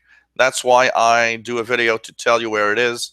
But the link to previous show, so if you keep that link, let's say you keep today's link in your favorites, it's going to send you to today's show. So each link is different, but you know what? If you want to keep, that could be an interesting idea if you want to go back sometimes for older programs, is you can do a folder, for example, in your browser. And you know what? You keep the link of each show in there. And each link is going to bring you to the previous shows. So you'll have the link for the show number 1, 2, 3, and so on, as long as we do the live shows. So no, it changes every week. It's a good question, because some people might be tempted to save that link and say, okay, I'll keep the link so I know the show's there. The reason for that link to be changing all the time is simply because it's a YouTube channel. So when I create the video feed, it gives me a brand new URL for the show. That's the thing. Okay, let's see here. Sean Robinson sent today. Hope you're doing well. I love these live shows that you have been doing. All of the advice has been great that you have been sharing. I ran into a problem today with my Windows 10 laptop. When I tried to boot into Windows 10 today, my screen froze, as well as my Mozilla Firefox web browser. Then I got the blue screen of death, that dreaded blue screen of death screen in Windows 10, and it said that my laptop had run into a problem and that information was being collected about my system. And then my laptop rebooted. When I tried to update my video card drivers using the tool from AMD, it said that I had the latest video card drivers already installed, So then I updated my version of Firefox, and then everything was okay. Any ideas of what might have happened? Thanks. Keep up the great work. There's not a lot of detail here about your blue screen of death. I see that you updated the graphics driver. I don't know what pushed you into maybe trying to update that or Firefox. Is it because Firefox was there and you thought maybe it's Firefox that was the culprit? One of the things you need to know when you have a blue screen of death, check the page, the information it gives you. It gives you a lot of information about what crashed. So it's going to tell you a DLL file crashed, this DLL file. What you can do is search the web, abcd.dll. What does it do? What is that file? If it says, oh, this is your video card driver, it's part of the video card driver from AMD, then you know that it crashed into the video driver. If it's another file, you'll know that, okay, it crashed in this software. So the blue screen of death does give a lot of information, and especially if it happens more than once, and that it's always the same error message each time, then you have a clear view of exactly what crashes your computer. What happened? Look, it could be a freak one-time crash. It does happen. You know, we all have, my PC crashed maybe once or twice a year while I'm doing something. And it never does it again. So that's like a freak crash, basically. And you know what can happen with a freak crash? It could be a lot of stuff. It could be, for some reason, the RAM memory got corrupted. And when it went to read that address, pop, crashed, blue screen of death. You'd be surprised. One statistic that is very interesting. It's said somewhere that 1/10, I think it's 1/10 of 1% of all computer crashes in the world are because there's some high energy particle from space that just went through one of the memory modules in your computer, and that bit that it changed made your computer crash. And that was really interesting statistics. I think it's Google that sent that statistic. Google has very extensive statistics on computer hardware and crashes, by the way, because they got millions of computers running in the servers, so they can tell you what crashes the most. For example, I think one of the statistics out of Google was that hard drives were the #1 problem in computers around the world. And their servers, what crashes the most? Hard drives. And you know, you think about it, it's mechanical stuff, unless today you have the new SSD hard drives. But you know, most of us are still running on good old mechanical magnetic hard drives. So they're mechanical, they fail. They fail probably more than SSDs because of the mechanical information. So it's you know, not always easy. Another thing that you can check for when you have a blue screen, the computer, when it says that it's doing something, it's writing a log file onto your computer. Just gonna check here. Log file. The blue screen of death leaves behind a dump file. And so the dump file, let's just check it out here. You can go in the event viewer, or you can go into the C drive, and there's a folder, C drive Windows. There's a folder called mini dump where you have very often the log files. You can check there.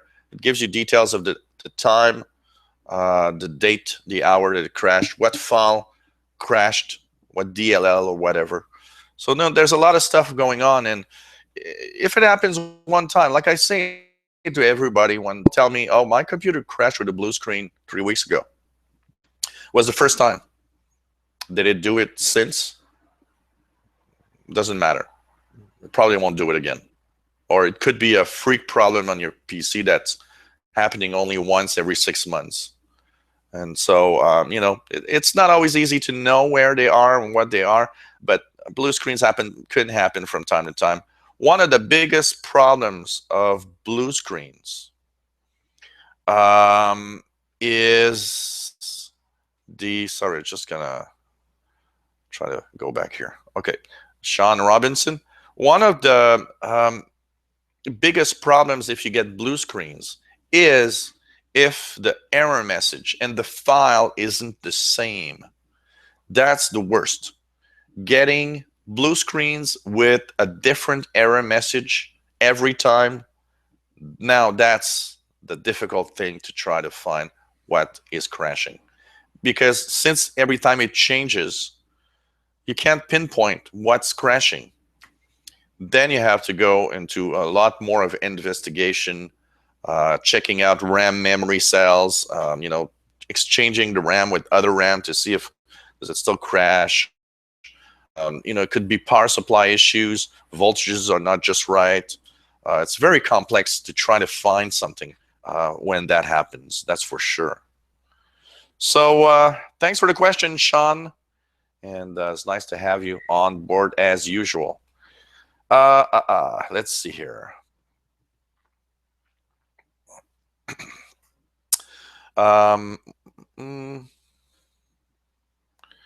Okay, we have update.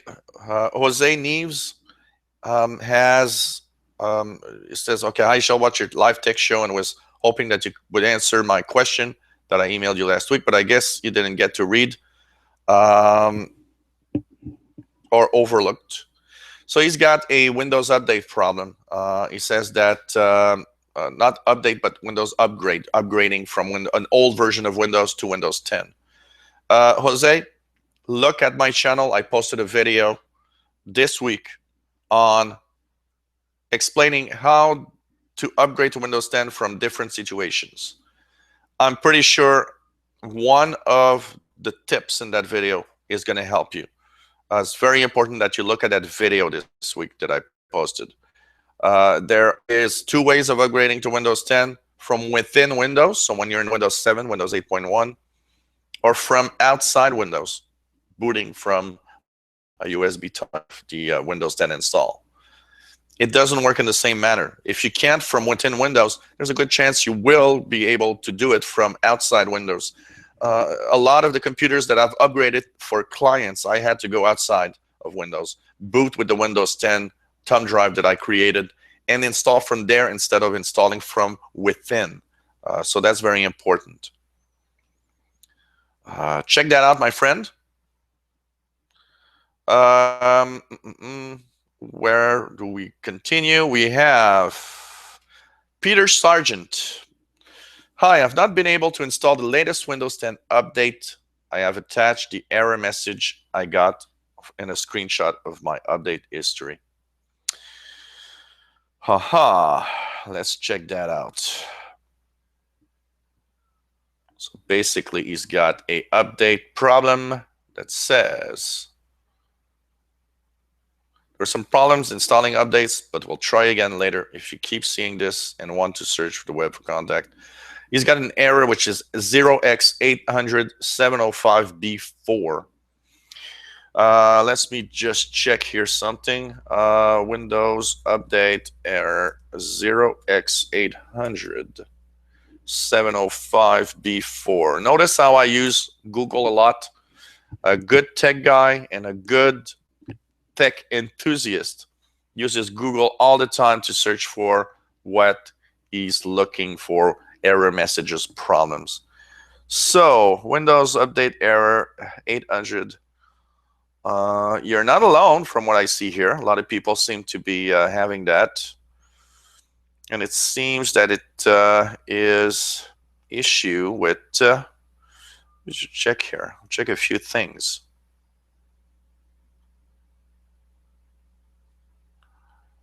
Okay. Okay. not a lot of help here. I'll try to see if I can do a video. It seems there's a lot of people having that problem though. Windows 10 error code. Yeah. Okay. Yeah, check for updates. Let's see here. Okay.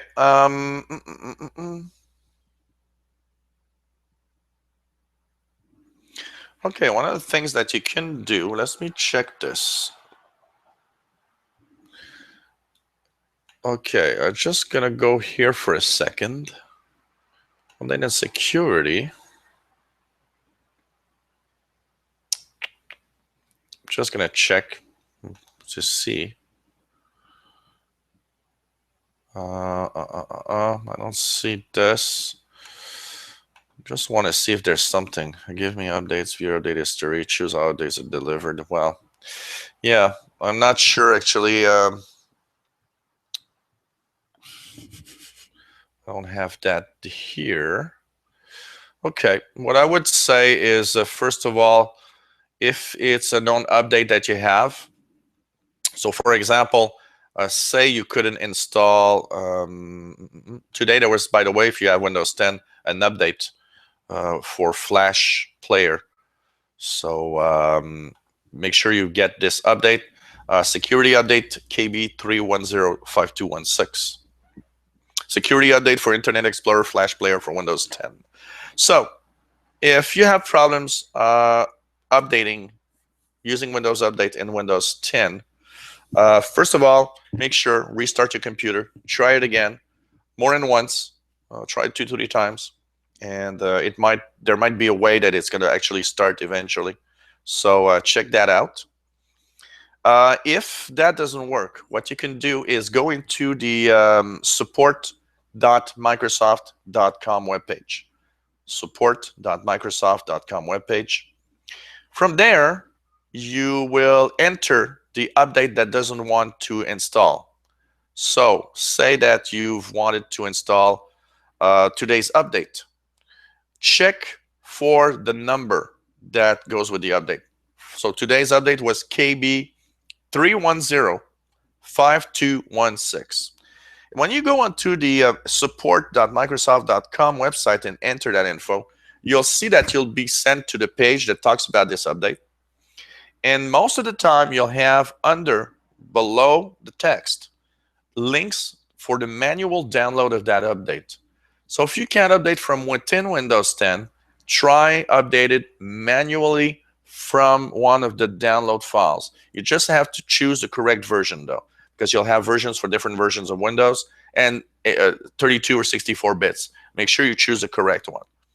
But that is often a fix. When there is some problems with the updates, basically what happens is that by installing it manually, for some reason it works well. You know, one of the problems that I had, that a lot of people had a few weeks ago, was simply to install the manually instead of installing from Windows Update. I've noticed that Windows 10 is also very touchy about updates that are for hardware. So check that out. If you can't install and it's trying to install a video card driver, a mouse keypad driver, Ethernet driver, I've seen more problems with that. It seems that the way they want to install it is not working well. You might want to go to manually install it, so check for the latest drivers for that also. But it is a problem, that's for sure. And you have to, really check for all the information here for sure. Let's go into a newer question. We have Marcio Quirino. What do you think about Linux operating system? Do you use or have used any of them? What's your favorite distribution? Cheers. Hey, Marcio, welcome to the Hangout. We're getting to these questions now. Well, yes, I love Linux. Linux is nice. For those that don't know what Linux is another operating system. Macs have OS 10, PCs usually have Windows, but Linux is something else. Linux is an operating system that is free. There are what we call distributions. Distributions because depending on from where it comes from, they have tweaked the Linux version, and it might have different options that other don't have. It has a different layout, different desktop background, way of working. But the basics under the hood, it's still Linux. It's still a core of the Linux software. Now, Linux is a free operating system, and you should never pay for a Linux distribution for a simple reason. The license agreement of Linux states that this is free software that will always be free. And the idea behind Linux is to get computers running into an operating system that doesn't cost anything. And basically, Linux is very, very nice. I've used many distributions. Ubuntu is one of the most popular. Another one that is quite popular is Linux Mint. I've used several versions. I have a Linux channel that I started doing because I wanted to show everybody the different Linux distros. Linux Mint is nice. Linux Mint is not too heavy, doesn't have too much stuff, works really well. If you guys want to try Linux, what's cool about it is you have what we call Linux Live DVDs or CDs or thumb drives if you want to do it. Basically, what you do is you go and you find the latest version of Ubuntu, Ubuntu. You download the latest version of Ubuntu, you make a DVD out of it, and you boot your computer from that. And it's cool because you can actually have a Linux operating system working on your computer without touching your system at all. And so it doesn't, interfere with Windows because you're running out of that. It doesn't interfere with what your computer has or the hardware or anything. And Linux Live DVDs is a great way to try different versions of Linux and see which one fits your needs. Another thing that I like particularly about Linux is the fact that you got an old computer that's somewhere, an old Pentium 4 or an old Core 2 Duo that you just don't know what to do with it. Why not put a version of Linux on it? Usually Linux is very efficient. Most versions of Linux will run really well on even old computers. Now, one thing to be careful, if you try to run, say you have a Pentium 4, you try to run a very new version of Linux, sometimes it happens that it has problems because it doesn't have the drivers and all. But you might try to find, a later version. So instead, like for Ubuntu, I think it's at version 14 right now. You get Ubuntu 12 or 11, and then you install that on an old Pentium 4, or it gives a new life to old computers. The negative side of Linux is it's more complex to use. Even though Linux today is much, much better and actually much easier to use than past versions, still, Linux is not for everyone. It is a little more complex to use. It's a little more complex to install stuff. And basically, it's probably not for everyone. It has another advantage. It's very secure. Linux is one of the most secure operating systems, so, for viruses and stuff like that. For stuff like that, Linux is actually very good because it really is, because it's a very small part of all the computers around the world. Most people don't take time to write viruses. And also,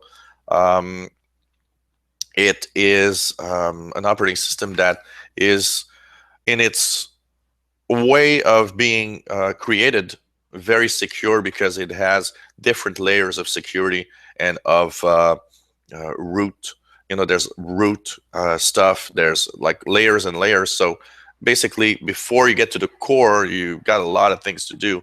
So it makes it, more secure at just at the way it works, basically.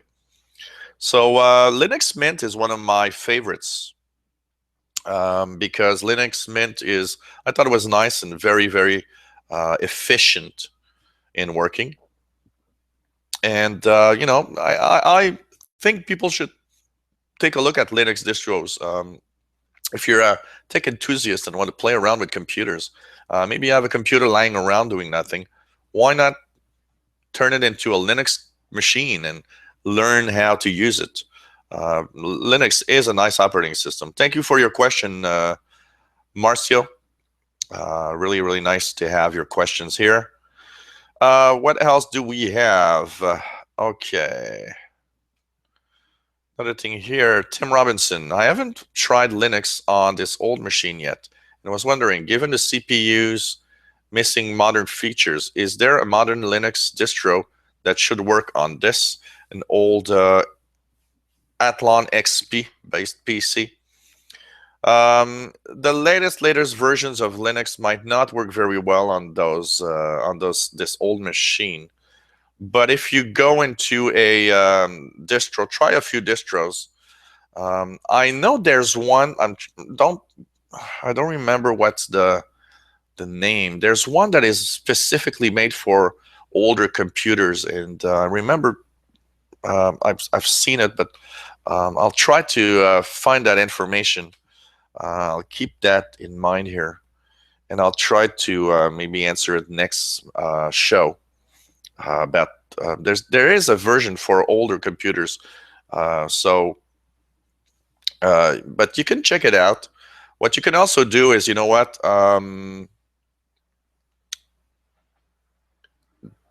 if you try different distros, maybe one will work that others won't, and if not, you can maybe go a few versions before. So if you have, like I said, Ubuntu is at 14, maybe try Ubuntu 12 or 11 and see if that works. These distros are not that old because there's new versions very often, every 6 months to a year, very often. So you can check that out. But I remember there's one for PCs, older PCs. There's Linux distro, old PC. Linux distro for your old PC. So here I've got one. This is an older article, but here I've got one. It says 3 best Linux system for old computers. So you can take note of that. Puppy Linux, Vector Linux Lite, and Lubuntu, Lubuntu. I think it's Lubuntu that I had tried. Lubuntu. So it's Ubuntu with an L in the front, and it's made for older machines. But I know that I believe the Puppy Linux is one of the lightest distros for older computers. So maybe check for Puppy Linux. That could be interesting to check for.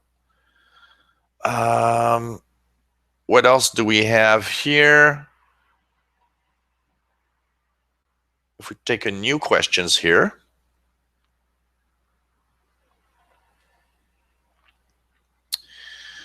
Hey, Tim says, did a stat on YouTube channel. Congratulations. Can't remember the exact number, but congratulations on over 500,000 views or something like that. Keep going, buddy. Yeah, well, actually, there's one thing, because a lot of people ask me that all the time. People say, well, there's something weird. I see your videos on one channel, I see your videos on another channel, and I'm kind of lost. That comes from the fact that I started out with a channel called the Official Windows 8 channel. And my error was that I should not have given the channel a number. I should have called it the Official Windows, and that's it. So what happened is when Windows 10 came out, people said, well, you're going to have a new channel for 10. And I said, oh, yeah, I'm going to have a new channel for 10. So I created a Windows channel that has no numbers, although I do call it the Official Windows 10. And I was stuck with 2 side-by-side channels that talk about the same thing. And since I've got one Windows 8 that is very popular, that's I think I have 17,000 subscribers on that one. It has 5 million views. And I've got the other one that you're talking about with 500,000 views, and I'm at like almost 5,000 subs. I got stuck at, okay, I have to maintain both. So I do double videos all the time to maintain, because some people are on that channel and not on the other one. Some people might notice my video for this show recorded on the Windows 8 channel. So I have to keep the link in the other channel, so that they communicate and you can actually view the show. So it is a little more problematic to keep it that way, but you know what? I think it's okay to keep it like that. And there's even another reason why keeping the two channels is good. Keeping the two channels, if for some reason, because it happened to me in the past, that complaint from a big company made, actually what happens with YouTube, there's levels of complaints. People can complain about a video and stuff like that. And, YouTube checks it out to see if it's true or not. But you can get complaints from big companies. And I got one complaint last year from Microsoft. The funniest thing is I don't even know why, because there's just not too much explaining when you get that. But the problem is that when a big company says, I'm sorry, but this is wrong, YouTube flags your channel, and it flags it for 6 months. When your channel is flagged, you are not allowed to do live shows anymore. So I am actually happy to have both channels, because if for some reason, it happened only once in 5 years, and I still don't know why. If for some reason this channel gets flagged, at least we continue on with the live show on the other channel. And it's okay, because the live show goes on. So I'm actually happy to have both, although it's a little complicated to have both. And I understand that people sometimes say, why you post the same content? It's not exactly the same, by the way. What's interesting about the way I do videos is, I jot down on a piece of paper or in a Word page the ideas that I want to talk about. And I just go with the flow. Like this live show, I go with the flow. And what happens is that both channels have videos that talk about the same things, but don't exactly have the same information all the time, because while I'm talking on one video, I'll think on the other ones, oh, I didn't talk about that in the other. So because I go with the flow. So it can be interesting sometimes to see both videos, because they're not exactly the same all the time. But thanks for the info. Really, really nice. I'm having fun making these. I'm having really a lot of fun making these videos. And that's why I love, talking about it. You guys out there and girls that are watching also makes this fun, because, in general, you guys are pretty good people. And, it's worth it. Every time I wake up in the morning, the first thing I do is I check the comments, I check the video views, and it's like, wow, it's cool. I'm having fun. And this is a great, not just a hobby, this is part of it is hobby, but part of it is work. I monetize my channel, so of course I get, part of it is I get money from it also, but I do it for fun. I have a lot of fun with that. What do we have here? We have Stephanis 10. Yes, my Google 46 crashed and locked up my restart made in the Windows 10 Windows restart. Windows 3 just keeps spinning. I did my complete computer refresh, cleaning it, ran AVG. Only I could do what hold the power button, shut it off. That was when it started up normally. That my workaround till I go search and find that error to fix it.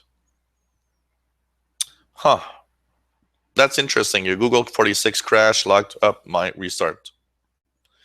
Windows 10 restart. Yeah. It could be what could have happened also is the fact that when you press and hold by the way, that's a trick for people that don't know. When your computer's frozen or just doesn't react anymore, people tend to unplug the computer, remove the battery, stuff like that. You can press and hold the power button 5 to 10 seconds, and it's going to force your computer to shut down. But what happens is that it has its risks. If you try to shut down the computer doing that, what happens is your files, there could be some corruption of files on the hard drive. And when computer restart doesn't start the same, it might do a temporary profile. It might try to fix something. It might even keep you locked out of an account. That is a delicate thing to do, and it could happen sometimes. Usually by doing a refresh, though, you should have things go back to normal. That's interesting about the Chrome 46, though. I haven't seen any people complain about the Chrome 46 crashing much. So that's interesting. We have Susan that is in Vancouver, BC, and she says, why do I sometimes not see some of the comments on the channel? And boy, I've seen a few comments that really raised my yeah, basically what she's saying is that she's seen some comments that sometimes, bad comments to me or to stuff on the channel. Well, you know what, Susan, welcome to the live show. We're already just past the 5 o'clock mark here, so we are going a little overboard as we got a lot of questions. Still have a few questions, and then we'll end the show. Yeah, you know what? The YouTube comments, that's really sad stuff. The YouTube comments is one hell of a mishmash of stuff. Basically, one of the things is that you got to know that when you post a comment to my channel, unless I've flagged you to be okay on the channel, because there are ways of controlling the comments. Most of the time, if if someone always leaves correct comments, what I'll do is I'll let them go automatically. So you leave a comment, it's there. Then there's the people that I don't know that leave comments, and they have to get approved. So I'll choose every day, I'll check the comments and approve of the comments. Now, I'm not a bad guy like that for the comments. Even if you don't agree with me, it's okay. Everybody has to, not everybody has to agree all the time. It's normal. I can say something that you don't like. I'm sure somebody's going to say, well, you said not 32 antivirus. I don't agree with that. It's not good, blah, blah, blah. I'm going to leave your comment go through. You're entitled to have your opinions, and that's fine. Where I stop it, though, is if you attack directly. If your comment has like, you're stupid, or you're a dumbass, or you're a C, or you're this or that, of course your comment will never go through and nobody will ever see it. There are for some reason, comments that go through, even though I did not have to approve them, and I don't know why. Probably some glitch in YouTube comments. But you know what? There's tons of people out there that just leave dumbass comments, and that's it. And the reason why that happens, is what? It's because you're not in my face. You're somewhere in the world in front of your computer. You feel really secure. You feel really correct and fine with it. And you just want to say, hey, you're an asshole. Unfortunately, that's the way it works, and that's how it is. There's not much we can do about it. That's for sure. An older question from Tim Robinson. He's got a lot of questions. He says, for anyone out there who wants to hear that someone has actually changed a graphic card on the Windows 10, I changed my video card from the onboard Intel one to an old GeForce 9600 GT without problems. No need to re-input any details of my Microsoft account, so that was pretty good. Yeah, just changing the graphics card is not enough to require any changes to the product key or stuff like that. You don't have, minor changes like that, changing your hard drive, putting new RAM. That does not provoke any changes in the product key. However, I'm having a little problem which may require me to try yet another video card. I'm trying to use the 9600 GT to connect to an old Sony Wiga with the S-Video output, television S-Video. It's composite connection. Or it's composite connection. Okay, I can get a flicker on the TV screen when I change my settings that I use to outputs, monitor and TV. I know that TV's video and composite input works, so I have done this on different machines using an old NVIDIA 6200. Could you shed light on this, or is it just looking like drivers are not yet tweaked enough to be fully accommodated by Windows 10? Perhaps someone out there have tried the same thing. So, Tim, that is a good question. What I can say about is that S-Video out is touchy on PCs and on TVs.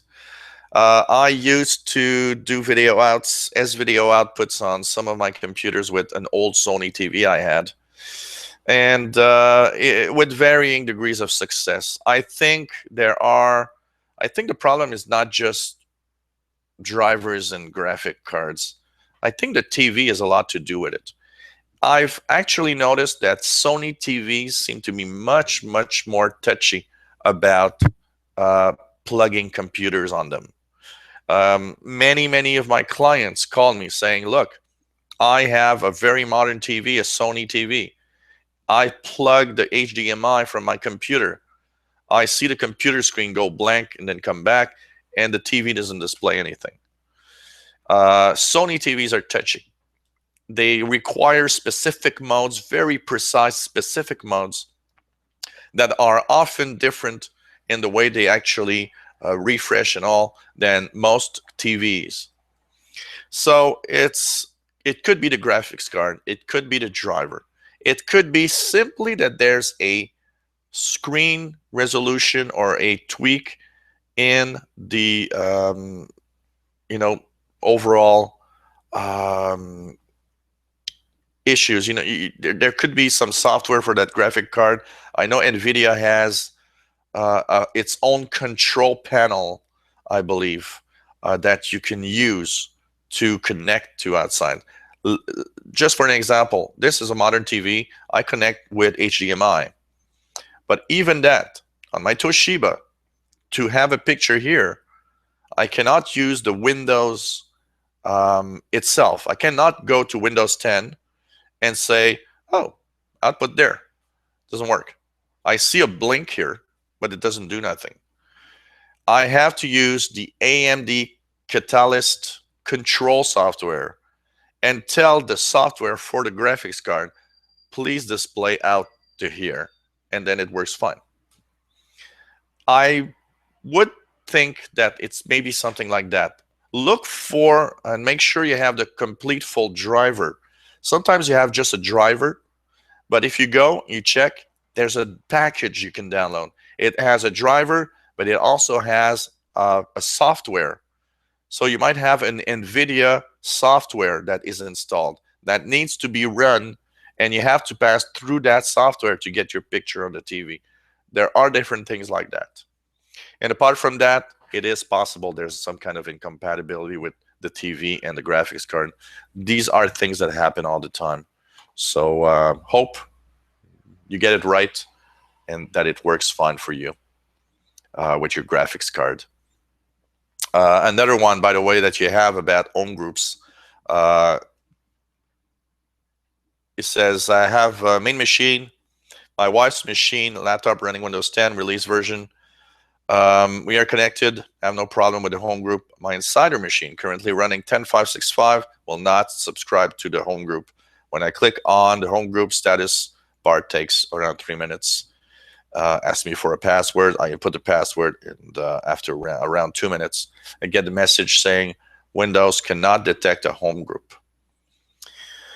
What you need to know about that is that first of all, your main computers probably run home version, and the insider preview is a pro version, and that has some differences. The pro version has a different way of actually wanting to connect to networks, because the pro version is made for network connection through work, and it kind of handles differently. Also, you know what? It is an insider preview. It is possible that it's just a glitch on the insider preview itself. I've not seen much happening with that, though. Now that I think of it, when I try to connect my insider machine and find the network printers, I think it doesn't work. I can't see my network printers with the insider preview. So that's the thing about it. That's for sure. So last question that we'll take before we leave for this week. I wonder, Gilles, do you have a piece of technology that you have repurposed to do another function? It would be great to hear what you have modified to your personal needs. What prompted this question to you is something I'm going to do. I have a shed in my garden, and I wish to have a PC inside and a stereo system. It's not easy to get a connection to my home router from the shed. The signal would be very weak at best, and the repeater would make no difference because our home is too far away from the shed. He intends to do, I have some Sony headphones, not Bluetooth or infrared. I presume they broadcast on FM frequency. Given that I can walk all the way to the top of my street, 100 meters, the headphones pick up my music perfectly. I would probably go much farther away and still work. I want to hack the headphones so that they can act as an input to the stereo or PC in my shed, obviously for audio only. Basically, taking the output wires of the headphone cones and connecting to the audio input of the PC. Would be great to hear what you and some of your followers have repurposed. Thanks again, my friend. Okay, yeah, that is true. Wow, I've done a lot of stuff. I've done a lot of electronic stuff from when I was young. And by the way, that's an interesting idea you have there, and it's really, really cool that you have you're trying to modify that. It's a nice idea. If you don't mind scrapping your headphones, that's cool. You put the transmitter side on the music in your home, and they put the receiver side on in the shed, and you've got wireless music going on. That's cool. That's a cool way of doing things. What have I changed the purpose of some things? Wow, I'm trying to find what I could have done. I often use old technology for different specific things. So, for example, I'll use an old computer and dedicate it to something specific that it does well, even though it's a very old thing. I've done, all sorts of experiments in like sending out data from a computer to another one wirelessly.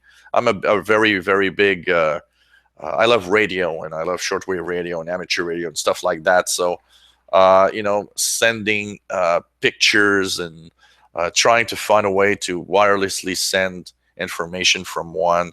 I remember trying at one point to take the output of a desktop computer I had in another room, and I had a extender that would take, basically that extender is something that you plug your cable box on it, and it rebroadcasts. It's a little bit like your headphones, but for video. Rebroadcast the image to a receiver, and the receiver is plugged to your TV in another room. So what it does is, instead of having cables everywhere or having two cable box, you just have one cable box and have the same picture that your TV has in another room wirelessly. What was cool also with that is that it enabled me to change channels, because it had an infrared, a little infrared sensor. So when you would use it, it would send wirelessly the information to the other box that would resend the infrared signal to the box so that it could change channel. It was an amazing little thing that I bought on eBay. And at one point, I fiddled with that to try to output a PC screen and send wirelessly the image of my PC, my desktop PC, in another room, or the bedroom basically, because what I wanted to do is, if I play a movie on my desktop computer, and since it's a desktop, it's kind of complicated to put in another room, I would be able to view a movie in another room using that feature from my desktop computer. So there's a lot of things, you know, there are things that I'm probably not thinking of right now that I've, you know, hacked into it and changed its purpose to do other stuff. You know, I've got old Palm TXs, 2 of them here, that still work fine. I don't want to throw that away. It's really cool technology. Well, you know what I do is I change them. One of them is actually, I'm looking at a version, there's a Palm version of Linux, and I'm thinking of how I could install that in one of my Palm TX and try it. Another thing I want to do is, the other one is, you know, I listen a lot to amateur radio satellites, and one of the other one, I want to dedicate it that it's going to be just a little front panel of satellite tracking and satellite data and information. It still does that well. It's powerful enough to do it. So, you know, there's all sorts of little things that you can do, and it's really, really fun when you think about it, all what you can do with the technology. So, hey, it's the end of our show already, 2 hours and 16 minutes. We've got a nice little show. Thank you all for your questions. Hey, you got your questions. You got it now. You just think about something. Send it. helpwithyourcomputers@gmail.com.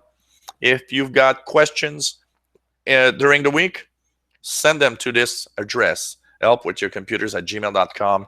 I will be happy to answer it next week on our show. Once again, our show is Tuesday, every Tuesday, 3 to 5 p.m. Eastern Time. That's 1900 hours UTC.